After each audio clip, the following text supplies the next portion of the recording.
Loving God, may the words of my mouth and the meditations of all of our hearts be acceptable in your sight. You are our rock and our Redeemer. Amen. A minister of a small country church knew that improvements needed to be made to the facility. So he suggested that the church purchase a chandelier. But the church members voted it down. "Why are you opposed to buying a chandelier?" the minister asked. And one of the elders responded, "Well, first of all, no one can spell it. Secondly, no one can play it. And third, what we really need around here is more light." Let me try this one, see if you guys like this better. There was a man named Bobby in a church, and Bobby was known for not being a very good person. He had a drinking problem. He cheated on his wife all the time. He gambled a lot. He was shady in business, and he had been to jail a number of different times. So one day, Bobby died, and his twin brother went to meet with the minister, and he said, "Preacher, I will give you $1,000 if you will stand up at my brother's funeral and say something nice about him." And so the preacher agreed. And he got up there and he said, "Well, we all know that Bobby was not a very good person. He drank a lot. He lied. He gambled. He ran around on his wife. He cut corners in business. And we all know that Bobby has been to jail a couple of different times.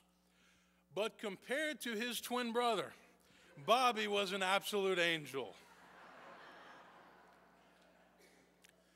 Now you're awake this morning. We're continuing this series in the Sermon on the Mount. Jesus says, "You are the salt of the earth, but if salt has lost its taste, then how can its saltiness be restored? You are the light of the world. A city built on a hill cannot be hidden. No one, after lighting a lamp, puts it under a bushel basket, but on a lampstand, and it gives light to all in the house. In the same way, let your light shine before others so that they may see your good works and give glory to your Father in heaven." There was a popular book written a number of years ago. In fact, Billy Bird mentioned it to me a couple weeks ago leaving church. The book was by Emmett Fox, who was a great spiritual thinker of the 20th century, and it's titled "The Sermon on the Mount, The Key to Success in Life."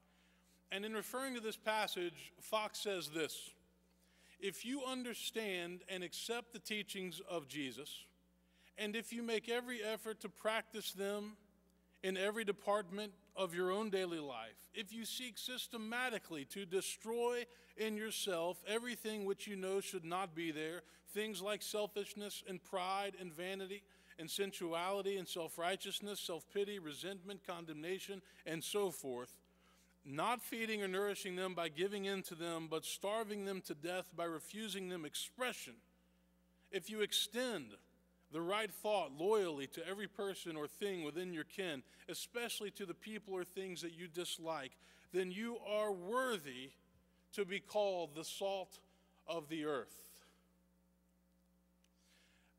I actually had a different sermon title for this morning. But after spending some time on Thursday, that's the day that I write the sermon, reflecting upon this text, I decided to change the title. But the title that I was going to use was "Burning the Candle at Both Ends." And that's the phrase that goes back to, I don't know when it was first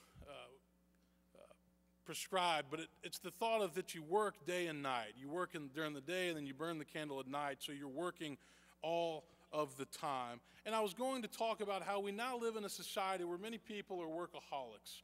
And now, because of technology, we have no boundaries as to when and how to shut it off.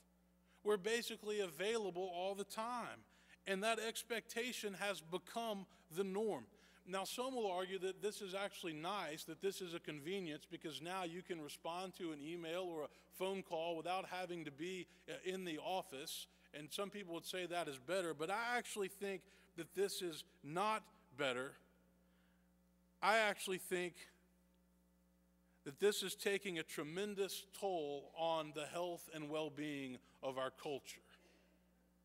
People no longer know how to shut work off, and it keeps them from doing other things that should be very important, things like marriage and family and children and friendships and exercise and hobbies and reading.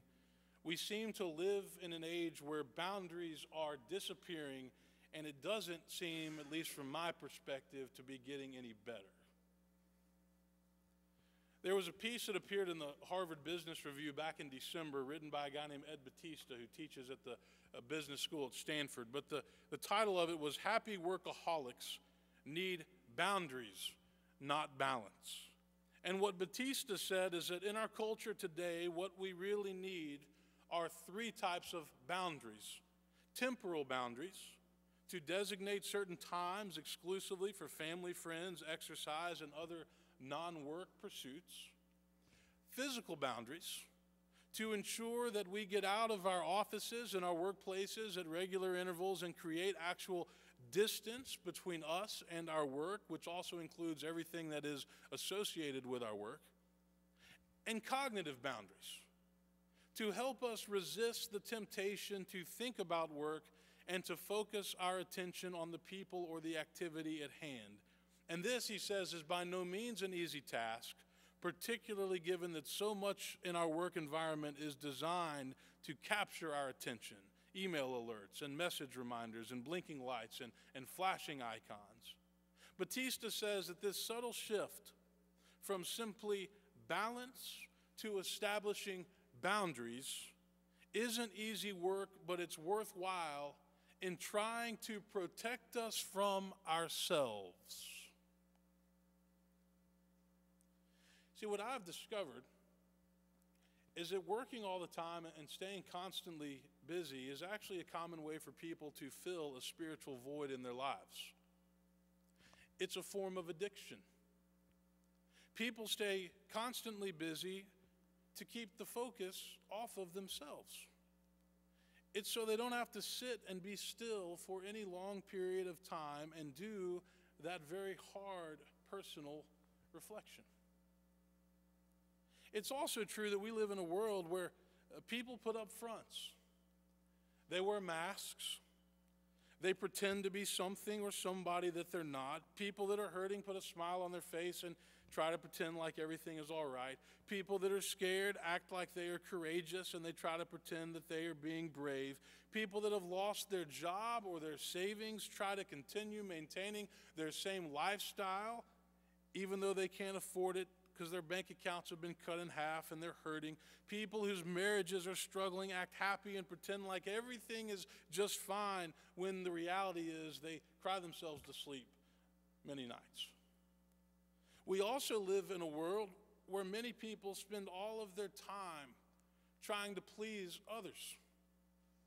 They aren't true to themselves because they're too busy trying to live out somebody else's expectations and somebody else's demands. And they want to please their spouses or their parents or their children or their friends. And so they spend all of their time doing the things that they think will please other people rather than being true to who they really are. And why do we do these things? We do these things because we feel like there is an expectation in our culture of how we are supposed to be. And we're scared of not living up to that expectation that other people have. We're scared that others will discover who we really are and then decide that they want nothing to do with us. We're scared that if we let down our guard, that other people won't let down their guard, and we'll look like the only ones that don't have it together. But the truth of the matter is, everybody struggles and everybody has problems in life. Some of you have heard me say before, the people in this world that don't have any problems all live in the same place. It's called the cemetery or the columbarium. As long as we are alive and journeying through this world, life will never be perfect, and so I think we should stop expecting life to be perfect. But knowing all of our imperfections and knowing our broken nature and knowing the things that we struggle with, Jesus Christ still says, you are the salt of the earth. You are the light of the world. If you think about it, this is one of the greatest compliments that he ever could have paid to his followers. It's also one of the greatest challenges that he could have ever set forth. He's not asking us to tell the whole world about our problems, but he's saying that as his followers, we are called to be the light of the world. And that begins by first being true to ourselves, by not putting up fronts, by not pretending to be somebody that we're not, by not living out the expectations of other people all the time. Jesus calls us to be who we are, because unless we are true to ourselves, then we simply cannot go and be a light to other people. So the question is, how do we do it? How are we true to ourselves? Some of us may even need some help trying to figure out who we really are, because we've spent our entire lives letting other people define us. Let me share a few thoughts with you this morning. First, I would say that as Christians, part of being true to ourselves is first being true to Christ and wrestling with what he taught. The Sermon on the Mount is a spiritual gauntlet. It's a spiritual challenge of what Jesus is calling us to do and how he is calling us to live. And we all fall short, but we should never stop trying. Emmett Fox says, if you really wish to alter your life, if you really wish to change yourself, to become a different person altogether in the sight of God and man, if you really do want health and peace of mind and spiritual development, then Jesus in his Sermon on the Mount has clearly shown you how this can be done. So the best place for us to start is to take seriously the social ethic that Jesus has set forward and wrestle with it and try to live it to the best of our ability. Secondly, all of us have to accept the fact that life isn't perfect. It never has been and it never will be. Jesus said, in this world you will have tribulation, which might be one of the biggest understatements in all of Scripture. But he says, be of good cheer, for I have overcome the world.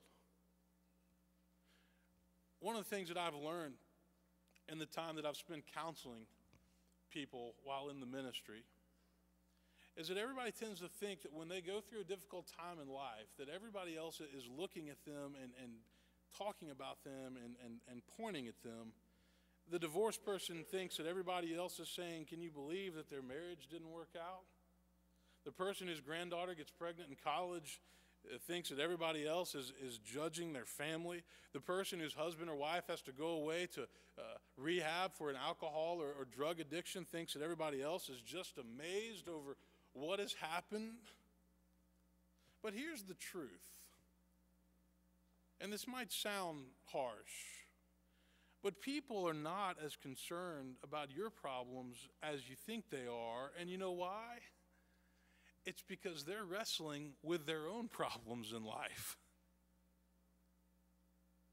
The first thing that we can do in trying to be true to ourselves is to realize that life will never be perfect. We're all broken, we all struggle, and the sooner we quit expecting life to be perfect, the sooner that we'll be able to enjoy it and take the challenges in stride despite the difficult times that we face.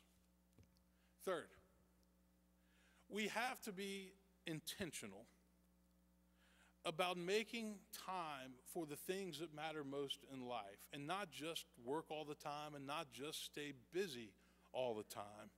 And what that means is that our spiritual lives must be a priority. We have to carve out time for spiritual growth the same way that we carve out time for everything else.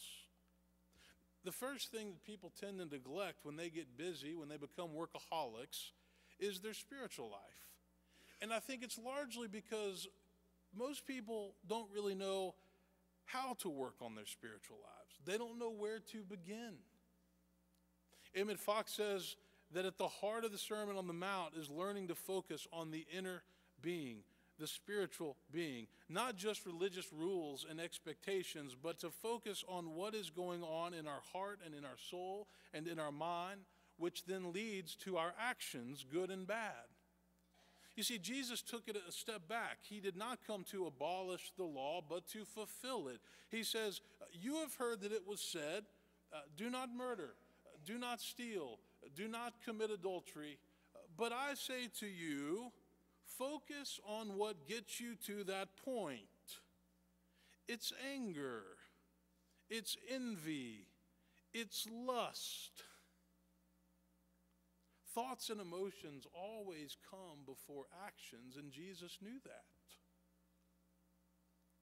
Paul writes to the Romans, I do not understand my own actions, for I do not do what I want, but I do the very thing that I hate. And this is what I've always referred to as the human dilemma that we all face. We often do things that even we don't understand. But Jesus is saying, focus on your thoughts and your emotions, and that will correct your actions. Focus on your spiritual life. Focus on the things that affect your soul. Last week we talked about the Beatitudes, the things that Jesus says lead to a happy, fulfilled, a blessed life. Unhappiness in this world is usually the result of jealousy and envy and disappointment and resentment. So many people in our world today are just not happy with who they are. They lack inner peace, and we talked about that last week. And they usually take that frustration out on other people. And it's a direct reflection of how they feel inside. You see, people that aren't at peace with themselves don't get along very well with others. That's always been true, and I always think that that will be true. Also, many of us live restless lives. And we have what I've called before the grass is always greener syndrome. By that I mean we are convinced that other people have it better than we do. They've got the better house, they've got the better marriage, they've got more money, their kids go to the better schools, they have more friends, they have more status, they have more connections. But all of us have to learn to set realistic expectations in our lives. We must learn to appreciate what we have rather than just focusing on what we don't have. It's like the story that's told about the dog who was walking alongside the lake. He had a piece of meat in his mouth, and he looked over and he saw his reflection in the lake, and all of a sudden he thought that it was another dog that had a bigger piece of meat. So he jumped in after the other dog so that he could get the bigger piece of meat, and in the process he lost his piece of meat. Living life never satisfied and always wanting what other people have is a sure way to be spiritually empty. It doesn't mean that you don't strive to grow and succeed. It just means that you temper that with gratitude and thanksgiving. Lastly, this morning, the final point I want to make in regards to what it means to be true to ourselves in life is this. All of us have to realize our limitations and stop trying to be everything to everybody. Jesus says, if the salt has lost its taste, then how can its saltiness be restored? See, many of us are just people pleasers by nature. Ministers are really bad about that, by the way. We will do anything and everything to make other people happy and to make other people satisfied. Now, don't get me wrong. There is certainly a degree to which this can be healthy in marriage and in friendships, to put other people first, to think about other people's needs. But when somebody else's expectations are controlling your life, when you live for the constant approval of a parent or a spouse or a friend, then you are not being true to yourself. There are certain people in this world that we will never be able to please. It doesn't matter what we do. I've also found that this is true when it comes to getting along with other people. Not everybody will like us. An author by the name of Matthew Kelly wrote a book called The Rhythm of Life, and he puts it this way. Some people are going to like you. Some people are going to love you. Some people are not going to like you at all, and some people may even despise you.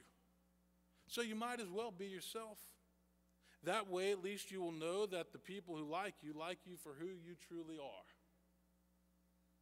And I think that civility and kindness and respect is very important.